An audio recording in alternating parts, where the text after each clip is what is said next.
რამდენიმე საათში ამ დარბაზში ამერიკის შეერთებული შტატების 119 მოწვევის კონგრესი ოფიციალურად ფიცს დადებს და მუშაობას ახალი შემადგენლობა დაიწყებს.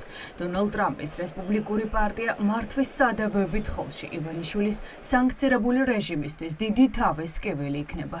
სწორედ ამ კონგრესში მალე მხარს ოცნების რეჟიმის არალეგიტიმურ ძალად გამოცხადებას დაუჭერენ. კონგრესმენმა ჯო ვილსონმა დაანონსა, რომ ახალი კონგრესის შეკრებიდან რამდენიმე დღეში ქართული კოშმარის არაღიარების აქტს წარადგენს, რომლის მთავარი მიზანიც ოლიგარქი ივანიშვილის რეჟიმის არაღიარება იქნება.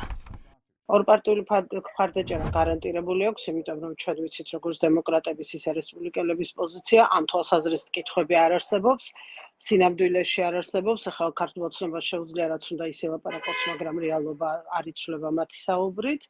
ვინაიდან ორპარტიული მხარდაჭერა აქვს, არც მათი კენჭისყრების საკითხის პრობლემა დადგება. მე იმეც ვიტოვებ, რომ მთავარი შედეგი, რომელსაც ეს კანონპროექტები დააყენებს, იქნება ის, რომ საქართველოს ხელისუფლება მიხვდება რა მასშტაბურ ზიანს აყენებს ქვეყანას. არაღიარების აქტის ავტორი კონგრესმენი ჯო ვილსონი იქნება, ისევე როგორც მეგობარი აქტისა, რომლის რეინიცირებასაც კონგრესმენი კონგრესის მუშაობის დაწყებიდან პირველივე სხდომაზე აპირებს. დონალდ ტრამპის გუნდის წევრი ფიქრობს, რომ ამერიკამ საქართველოში ერთადერთ ლეგიტიმურ ლიდერად სალომე ზურაბიშვილი უნდა აღიაროს. იქამდე სანამ არ ჩატარდება ახალი არჩევნები და გააგრძელოს სანქცირების რეჟიმი იმ გუნდის წინააღმდეგ, ვინც ძირს უთხრის საქართველოს დემოკრატიას და საკუთარი ხალხის წინააღმდეგ მიდის. ქართული ოცნების ლეგიტიმაციასთან დაკავშირებული შეკითხვები არსებობს ყველა დედაქალაქში, რომელიც არის საქართველოს სტრატეგიული პარტნიორი. ბუნებრივია, თუ მოხდება არაღიარების კანონპროექტის მიღება, ეს ავტომატურად ნიშნავს იმას, რომ შეერთებული შტატები ქართული ოცნების ლეგიტიმაციას არანაირად არ აღიარებენ. თუ არ აღიარებენ ლეგიტიმაციას, ეს ავტომატურად ნიშნავს იმას, რომ ქართული ოცნება არის ჩვეულებრივი უზურპატორი ხელისუფლება, რომელიც დე-ფაქტო რუსული მეთოდებით ცდილობს ძალაუფლების შენარჩუნება.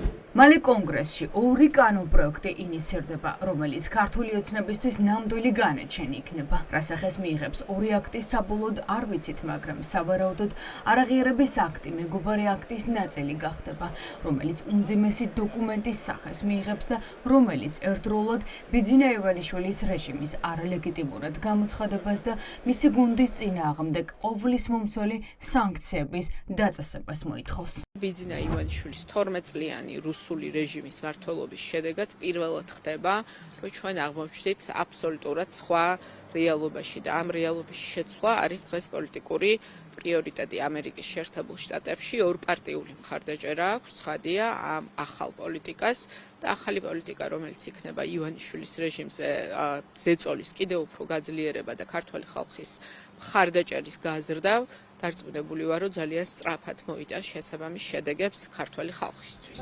რესპუბლიკელი ვილსონის არაღიარების აქტი იქნება პირველი დოკუმენტი, რომელიც ოფიციალურად განამტკიცებს შტატების არაღიარების პოზიციას ივანიშვილის რეჟიმის მიმართ. ვინდა რამდენი კონგრესმენი დაუჭერს მხარს კანონპროექტს ჯერ არ ვიცით, მაგრამ ორპარტიული მხარდაჭერით სარგებლობს მეგობარი აქტი, რომლის რეინიცირებით აქტის დამტკიცება წარმომადგენლობით პალატაში დაჩქარებული წესით მოხდება.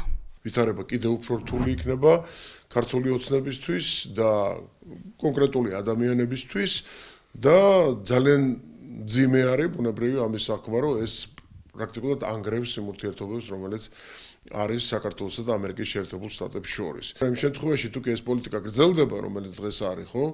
რომელიც აცდენილია სულად იმ ღირებულებებს და პრინციპებს, რასაც ეფუძნება ამერიკასა და საქართველოს შორის ურთიერთობები, რა თქმა უნდა, იქნება პასუხი და ეს პასუხი იქნება მკაცრი. კონგრესის მუშაობის პირველივე დღეს მეგობარი აქტის ინიცირება, ისევე როგორც არაღიარების საკითხი ივანიშვილის არალეგიტიმური ხელისუფლების არის განაჩენი ივანიშვილისთვის, რომელიც ატყუებდა ამდენი ხნის მანძილზე საკუთარ მოქალაქეებს, რომ 20 იანვრიდან რაიმეს დაალაგებდა ამერიკასთან, შესაბამისად საქართველოს განმარტოებითი ინტერესები და ქართული ხალხის ბრძოლა რუსთაველზე თუ მთელი ქვეყნის მასშტაბით დემოკრატიის და ევროპული მომავლისთვის არის კიდევ უფრო მძლავრად გამოკვეთილი და მხარდაჭერილი.